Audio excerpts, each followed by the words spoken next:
Hangtod nga naghapon, walay kaun-kaun, makadawat lang sa donation. Ang pagpanghatag kay ni samot kadugay, kay ang mga tao nag-ilugay.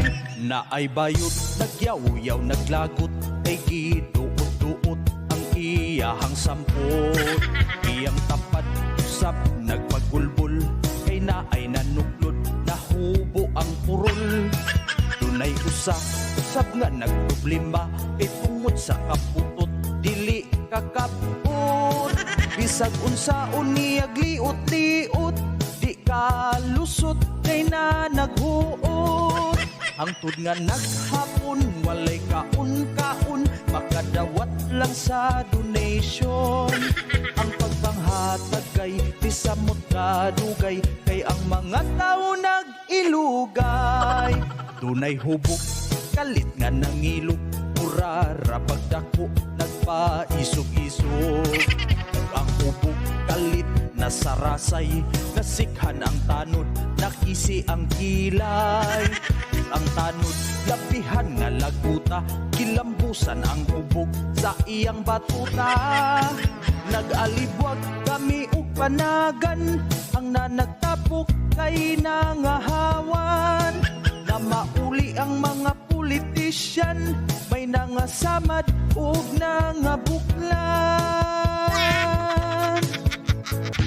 May babaeng lalaki nga mga estudyante, di mo sulod sa klase, mag-date ra sila pirmi, at do sila mag-abot sa may baga nga sagbot.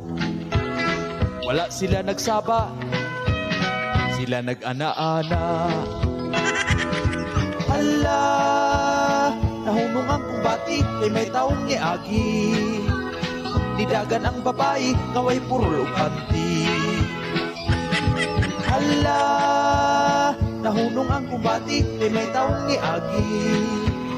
Nidagan ang babae, kaway purol ug panty.